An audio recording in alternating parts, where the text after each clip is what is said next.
નમસ્તે વિદ્યાર્થી મિત્રો, ધોરણ 8 વિષય સામાજિક વિજ્ઞાન. વિદ્યાર્થી મિત્રો, આપણે ગયા વિડીયોમાં સામાજિક વિજ્ઞાનનો પહેલો પાઠ અડધો જોયો હતો. નવા પાઠ્યક્રમ મુજબનો પહેલો પાઠ આપણે અડધો જોયો હતો. હવે બાકીનો પાઠ આપણે આ વિડીયોમાં જોઈશું. તો વિદ્યાર્થી મિત્રો, આ વિડીયોમાં આપણે પ્લાસીનું યુદ્ધ વિશે હમણાં શીખીએ. પ્લાસીનું યુદ્ધ ઈસવીસન 1757ની સાલમાં થયું હતું. હવે એ વખતે કોલકાતામાં અંગ્રેજોની હાર થઈ અને આ અંગ્રેજોની હાર થઈ એના સમાચાર મદ્રાસ એટલે કે ચેન્નઈ પહોંચ્યા. અને આ અંગ્રેજોની હાર થઈ એટલે અંગ્રેજોએ શું વિચાર્યું કે હવે આપણે પાછું યુદ્ધ કરીએ. એટલે એમણે અંગ્રેજોએ ખૂબ જ ઝડપથી જે રોબર્ટ ક્લાઇવ હતો તેના નેતૃત્વ નીચે એક સેનાને કોલકાતા મોકલી દીધી. અને એમાં નવાબનો જે વિશ્વાસુ હતો માણેકચંદ, આ માણેકચંદે શું કર્યું કે લાંચ લીધી. વિદ્યાર્થી મિત્રો, અંગ્રેજો શું કરતા હતા? અંગ્રેજો એ આપણા જે રાજાઓ હતા એ રાજાઓને લાંચ આપીને પોતાના પક્ષમાં કરી લેતા હતા. એટલે જે માણેકચંદ હતો એણે પણ લાંચ લીધી, પૈસા લીધા. અને આ પૈસા લીધા અને એના બદલામાં એણે શું કર્યું? કોલકાતા અંગ્રેજોને સોંપી દીધું. અંગ્રેજોએ આવી રીતે ઘણી બધી કૂટનીતિ કરી હતી. એને કૂટનીતિનો આશરો લઈ અને એમણે શું કર્યું હતું? બધા જે તે રાજાઓને લાંચ આપતા હતા અંગ્રેજો. એમાં નવાબનો એક મુખ્ય સેનાપતિ પણ હતો, એનું નામ હતું મીર જાફર. તો એમણે શું કર્યું? રોબર્ટ ક્લાઇવે સિરાજુદ્દૌલાનો એક જે સેનાપતિ મીર જાફર હતો એને એમ કીધું કે અમે તને નવાબ બનાવીશું, રાજા બનાવીશું. અને આ નવાબ બનાવવાની લાલચ આપી અને પછી શું કર્યું કે આવી રીતે વચન આપી અને એનો પણ ટેકો મેળવી લીધો મીર જાફરનો. અને મીર જાફરને તો એમ જ કે આ લોકો મને નવાબ બનાવશે, એટલે મીર જાફરે પણ અંગ્રેજોને સાથ આપ્યો. અને આવી રીતે મીર જાફરે સિરાજઉદ્દૌલાને પકડાવી દીધો. અને આ લોકોએ શું કર્યું? અંગ્રેજોએ, રોબર્ટ ક્લાઇવે સિરાજઉદ્દૌલાને હરાવી અને એનું દગાથી ખૂન કરી દીધું. એની હત્યા કરી અંગ્રેજોએ સિરાજઉદ્દૌલાની.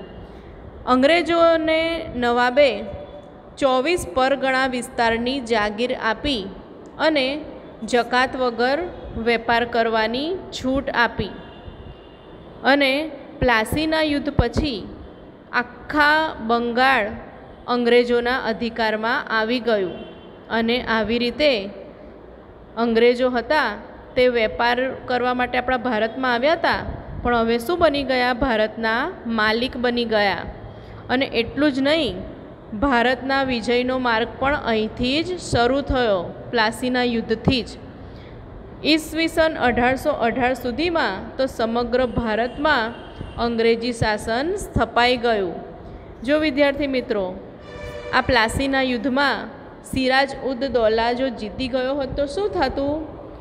જો સિરાજઉદ્દૌલા જીતી ગયો હોત ને તો ભારતમાં અંગ્રેજી સત્તાની શરૂઆત જ ના થઈ હોતી અને આપણું ભારત અંગ્રેજોનું ગુલામ થતું નહીં. પણ આ અંગ્રેજો એટલા ચાલાક હતા કે એમણે જે વિશ્વાસુ હોય, સેનાપતિ હોય કે બીજા વિશ્વાસુ સેવકો હોય, એ લોકોને અંગ્રેજો લાંચ આપતા હતા અને આવી રીતે રિશ્વત આપી અને પોતાના પક્ષમાં કરી લેતા હતા. હવે વિદ્યાર્થી મિત્રો, આ પ્લાસીનું યુદ્ધ આપણે જોયું. તો આ પ્લાસી, એનું નામ કેમ પ્લાસી પડ્યું તે જો તમારે જાણવું હોય તો પ્લાસીનું યુદ્ધ એ પલાસ નામ પરથી પડ્યું છે. પ્લાસીનું મૂળ નામ શું હતું? પલાસ. પલાસ એટલે કે કેસુડો. તમે લોકોએ કેસુડાના એટલે કે ખાખરાના વૃક્ષો કદાચ જોયા હશે, બરાબર ને? આ વૃક્ષો પર કેવા કલરના ફૂલ આવે છે? કેસરી કલરના. અને આ કેસરી કલરના ફૂલનો ઉપયોગ હોળી ધૂળેટીમાં રંગ બનાવવા માટે પણ થતો હતો એ સમયને હમણાં પણ થાય છે. એટલે આ જે જગ્યાએ યુદ્ધ થયું એ જગ્યાએ પલાસના વૃક્ષો ખૂબ બધા હતા, એટલે અંગ્રેજોએ તેનું ઉચ્ચારણ પ્લાસી કરી દીધું, પલાસની બદલે પ્લાસી કરી દીધું. એટલે તે વખતથી એને પ્લાસીનું યુદ્ધ એવું નામ આપ્યું હતું. હવે વિદ્યાર્થી મિત્રો, પ્લાસીના યુદ્ધ પછી આપણે જોઈશું બક્સરનું યુદ્ધ. બક્સરના યુદ્ધ ઈસવીસન 1764માં થયું હતું. હવે એ વખતે બંગાળનો જે નવાબ હતો એ હતો મીર કાસિમ. હવે મીર કાસિમે પછી અવધના જે નવાબ હતા તે અને મુગલ સમ્રાટ આ બધા એટલે કે આ ત્રણેય જણે શું કર્યું, સાથે મળ્યા અને એમણે વિચાર કર્યો કે આપણે ત્રણેય મળીને યુદ્ધ કરીશું તો આપણે અંગ્રેજોને ભારતની બહાર કાઢી શકીશું. તો આ ત્રણેય રાજાઓએ સાથે મળી અને અંગ્રેજોને ભારતની બહાર હાંકી કાઢવા માટેની યોજના બનાવી દીધી. હવે આ જે ત્રણેય નવાબ હતા એ ત્રણેયના જે સૈનિકો હતા તે ત્રણેયના સૈનિકો મળીને કેટલા થતા હતા? 50,000 જેટલા સૈનિકોની સેના હતી આ લોકો પાસે. જ્યારે જે અંગ્રેજો હતા કંપની, એ કંપનીની સેના કેટલી હતી? 7,072. હવે વિદ્યાર્થી મિત્રો વિચાર કરો કે 7,072 અને પેલા હતા 50,000. છતાં પણ શું થયું કે આ લોકોએ જ્યારે યુદ્ધ કર્યું તે વખતે જે સેનાપતિ હતા અંગ્રેજોના, તેમનું નામ હતું મેજર મનરો. આ મેજર મનરોના વડપણ હેઠળ ભારતના આ 3 શાસકો હતા એમની સાથે જે યુદ્ધ થયું તે બક્સરનું યુદ્ધ કહેવામાં આવે છે. અને આ યુદ્ધ કઈ તારીખે થયું હતું? 22 ઓક્ટોબર 1764ના રોજ આ યુદ્ધ થયું હતું. અને આ યુદ્ધમાં અંગ્રેજોની જીત થઈ.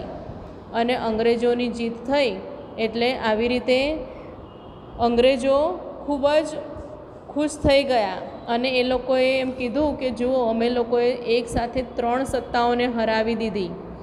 અને આવું બધી જગ્યાએ આ ખબર ફેલાઈ એટલે ભારતમાં જે બધા રાજાઓ હતા, નવાબો હતા, એ લોકોએ પણ વિચાર કર્યો કે એકસાથે 3 નવાબોને હરાવી દીધા તો પછી અમારું આ લોકોની સામે કશું જ નહીં થઈ શકે. એટલે હવે અંગ્રેજોનો પડકાર કરવાવાળું ભારતમાં કોઈ બચ્યું જ નહીં. અને પછી બક્સરના યુદ્ધથી અંગ્રેજોને બંગાળ, બિહાર અને ઓરિસ્સા, એટલે કે એને ઓડિશા કહેવામાં આવે છે, તેના દીવાની અધિકારો પ્રાપ્ત થઈ ગયા. અને આવી રીતે અંગ્રેજો આ ત્રણેય સત્તાઓના વિધિસરના માલિક બની ગયા. અને પછી એ લોકોએ શું કર્યું કે એ લોકો આ બંગાળ, બિહાર, ઓરિસ્સાના માલિક કહેવાતા હતા, પણ વહીવટની બધી જવાબદારી એ લોકોએ નવાબના સિરે રાખી હતી. એટલે વહીવટ બધો નવાબ કરે. એટલે આ રીતે 2 જણની સત્તા હતી કે માલિક હતા અંગ્રેજો અને એની વહીવટની જવાબદારી નવાબ રાખતા હતા. એટલે આવી રીતે દ્વિમુખી શાસન પદ્ધતિ, દ્વિ એટલે કે 2 જણ શાસન કરતા હતા, એટલે એને દ્વિમુખી શાસન પદ્ધતિ કહેવામાં આવતી હતી. હવે આપણે જોઈશું મૈસૂર વિગ્રહ. મૈસૂર વિગ્રહ એટલે કે યુદ્ધ. અહીં આગળ તમને ફોટો દેખાય છે એ યુદ્ધ કરવા જઈ રહી છે સેના, તેનો ફોટો છે. તો દક્ષિણ ભારતમાં વિજયનગર સામ્રાજ્યના અંત, આ વિજયનગર સામ્રાજ્યનો અંત ક્યારે થયો? તો 1761ની સાલમાં. 1761ની સાલમાં વિજયનગર સામ્રાજ્યનો નાશ થયો. તેના પછી મૈસૂર હૈદર અલીના નેતૃત્વમાં સૌથી શક્તિશાળી રાજ્ય બની ગયું. મૈસૂર રાજ્ય એ વખતે સૌથી શક્તિશાળી રાજ્ય કહેવાતું હતું. અને એનો રાજા કોણ હતો? તો હૈદર અલી. હવે આ હૈદર અલીએ જેની લશ્કર હતું, આ લશ્કરને પણ ખૂબ સરસ રીતે તૈયાર કર્યું હતું. અને આ લશ્કરના જે સૈનિકો હતા તેઓને પણ યુરોપીય પદ્ધતિથી યુદ્ધ કરવાની તાલીમ આપી હતી અને શસ્ત્ર સજ્જ આવી રીતે કર્યું હતું. હવે અંગ્રેજો એ જોયું કે હૈદર અલીની સત્તા તો વધતી જાય છે, કારણ કે એની પાસે શક્તિશાળી સૈન્ય હતું. એટલે અંગ્રેજોને ચિંતા થવા માંડી કે ગમે તેમ કરી અને હૈદર અલીને હરાવવો જ પડે. એટલે આ અંગ્રેજોએ શું કર્યું કે હૈદર અલીનું જે મૈસૂર રાજ્ય હતું તેની સાથે યુદ્ધ કરવાનું નક્કી કર્યું. અને આ યુદ્ધ થયા ને તે પણ 4 યુદ્ધ થયા. આ 4 યુદ્ધ જે થયા તે કઈ કઈ સાલમાં થયા તો ઈસવીસન 1767થી 1769ની સાલમાં. પછી બીજું જે વિગ્રહ થયો તે ઈસવીસન 1780થી 1784ની સાલમાં થયો. ત્રીજો જે વિગ્રહ હતો તે 1790થી 1792ની સાલમાં થયો. અને જે ચોથો વિગ્રહ હતો તે 1799ની સાલમાં થયો. હવે આ જે વિગ્રહો થયા એટલે કે યુદ્ધ થયા ને એમાં જે 2 યુદ્ધ હતા તે હૈદર અલી સાથે થયા હતા. અને બાકીના જે 2 યુદ્ધ હતા તે હૈદર અલીનો જે પુત્ર હતો, ખૂબ જ શક્તિશાળી પુત્ર, એનું નામ કદાચ તમે સાંભળ્યું પણ હશે, એનું નામ હતું ટીપુ સુલતાન. તેની સાથે બાકીના 2 યુદ્ધો થયા હતા. એટલે આવી રીતે મૈસૂર વિગ્રહ તે એના 4 વિગ્રહો થયા હતા. તો આપણે સૌથી પ્રથમ જે મૈસૂર યુદ્ધ હતું, મૈસૂર વિગ્રહ, તે યુદ્ધ અનિર્ણિત રહ્યું. એટલે કે એનું કોઈ પરિણામ ના આવ્યું. યુદ્ધ થયું તો ખરું, પણ કોણ હાર્યું કોણ જીત્યું એ કશું નક્કી થયું નહીં. પછી જે દ્વિતીય એટલે કે બીજું જે યુદ્ધ થયું હતું એ બીજું યુદ્ધ 1782ની સાલમાં થયું હતું. અને આ 1782ની સાલનું જે યુદ્ધ થયું તે ખૂબ જ ભયંકર યુદ્ધ હતું. અને એમાં જે શક્તિશાળી હૈદર અલી હતો તેનું મૃત્યુ થયું. અને મૃત્યુ થયું એટલે એ રાજા તો મરી ગયો, પણ યુદ્ધ ચાલુ રહ્યું. પણ આ યુદ્ધ છેવટે ક્યાં સુધી ચાલ્યું? કારણ કે રાજા તો મરી ગયો એટલે હવે છેવટે બંને પક્ષે શું કરી લીધી? સંધિ કરી લીધી, એકબીજા સાથે સમાધાન કરી લીધું. ઘણા લાંબા સમય આ યુદ્ધ ચાલતું હતું. એટલે આના પછી જે તૃતીય યુદ્ધ થયું મૈસૂર વિગ્રહ, તે તૃતીય મૈસૂર વિગ્રહમાં હૈદર અલીનો જે પુત્ર હતો, હૈદર અલીના પુત્રનું નામ હતું ટીપુ સુલતાન. આ ટીપુ સુલતાન તે પણ ખૂબ જ શક્તિશાળી રાજા હતો. પણ એ પણ યુદ્ધ એટલું ભયંકર થયું હતું અને એમાં અંગ્રેજોની સેના પણ વધારે હતી.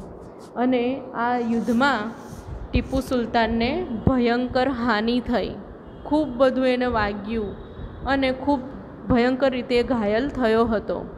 આના પછી ચોથું મૈસૂર વિગ્રહ જે થયો, એ ચોથા મૈસૂર વિગ્રહમાં તો ટીપુ સુલતાનને એટલો બધું માર વાગ્યો હતો અને એટલો બધો ઘાયલ થયો હતો કે ટીપુ સુલતાન એ વખતે મૃત્યુ પામ્યો.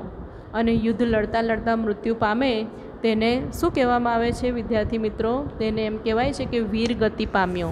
એટલે કે ટીપુ સુલતાન લડતા લડતા વીરગતિ પામી ગયો. અને આવી રીતે અંગ્રેજોએ એક શક્તિશાળી શાસકને ખતમ કરી દીધો, ટીપુ સુલતાનને, અને પોતાનું સામ્રાજ્ય એમાં સ્થાપી દીધું. અંગ્રેજોએ મૈસૂર રાજ્ય અગાઉના જે વાડિયાર રાજવંશ હતો તેને હવે અંગ્રેજોએ આ મૈસૂર રાજ્યને સોંપી દીધું અને તેના પર સહાયકારી સંધિ લાદવામાં આવી. એટલે કે એની પર સહાયકારી યોજના દાખલ કરી. હવે આપણે જોઈશું મરાઠા યુદ્ધ. 18મી સદીમાં કંપની મરાઠાની તાકાત તોડવા માટે ખૂબ પ્રયત્ન કરી રહી હતી. કારણ કે હવે અંગ્રેજોનું કામ એ જ હતું કે એક પછી એક બધા શાસકોને હરાવવા. એટલે હવે એ વખતે મરાઠાઓ પણ ખૂબ શક્તિશાળી કહેવાતા હતા. એટલે હવે અંગ્રેજો મરાઠાની તાકાત તોડવા માટે પ્રયત્ન કરી રહ્યા હતા. ઈસવીસન 1761માં પાણીપતનું ત્રીજું યુદ્ધ થયું. આમાં મરાઠાઓની હાર થઈ અને મરાઠાઓની હાર થઈ એટલે હવે દિલ્હીની ગાદી ખાલી કરવી પડી મરાઠાઓએ. અને દિલ્હીની ગાદી હસ્તગત કરવામાં મરાઠાઓને નિરાશા મળી. મરાઠાઓએ પોતાના રાજ્યને કેટલાક વિભાગોમાં વહેંચ્યું હતું. તેમણે દરેક વિભાગ પર સિંધિયા, હોલકર, ગાયકવાડ અને ભોસલે જેવા રાજવંશોને એમણે સત્તા સોંપી હતી. આ રાજવંશો એ પેશવા એટલે કે સર્વોચ્ચ મંત્રી કહેવામાં આવે છે. આ જેટલા રાજવંશો હતા તે કોના તાબા હેઠળ હતા? તો એ પેશવાના તાબા હેઠળ હતા, પેશવાના હાથ નીચે.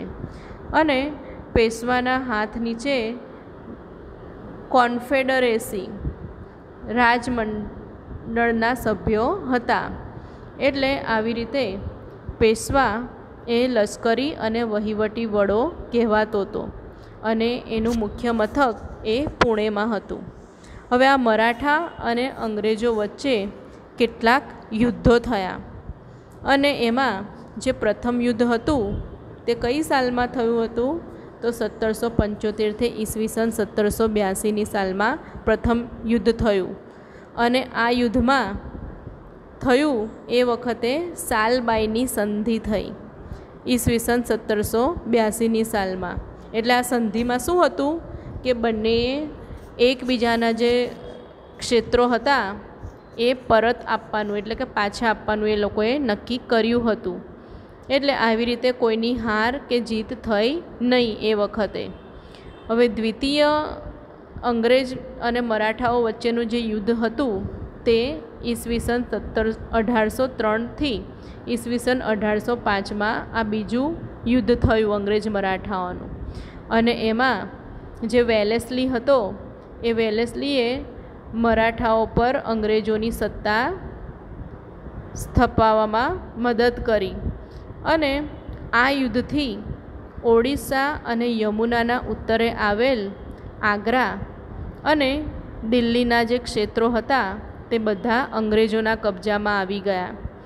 અને જે તૃતીય જે મરાઠા અને અંગ્રેજો વચ્ચે યુદ્ધ થયું તે યુદ્ધ ઈસવીસન 1817થી ઈસવીસન 1819માં થયું. અને એમાં અંગ્રેજોએ શું કર્યું કે મરાઠાની તાકાત કચડી નાખવાનો પ્રયત્ન કર્યો. પેશવાને પુણેમાંથી હટાવી દીધો અને કાનપુર પાસે જે બિઠુર આવેલું છે એ બિઠુરમાં પેન્શન આપીને પેશવાને ત્યાં આગળ મોકલી દીધો. અંગ્રેજોએ તેના પર હુકમ ચલાવી અને તેને બિઠુરમાં મોકલી દીધો. હવે વિંધ્યાચલથી લઈ દક્ષિણના બધા જ ભાગ પર કંપનીની સત્તા સ્થપાઈ ગઈ અને આખું ભારત હવે બ્રિટિશ સત્તાની હાથ નીચે આવી ગયું. આપણા આખા ભારત પર બ્રિટિશ સત્તાની સ્થાપના થઈ.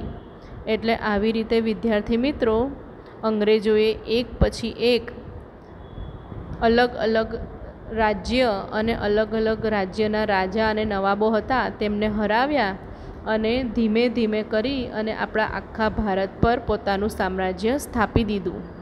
વિદ્યાર્થી મિત્રો આજે આપણે આટલો જ પાઠ જોઈશું. બાકીનો પાઠ આપણે બીજા વિડીયોમાં જોઈશું.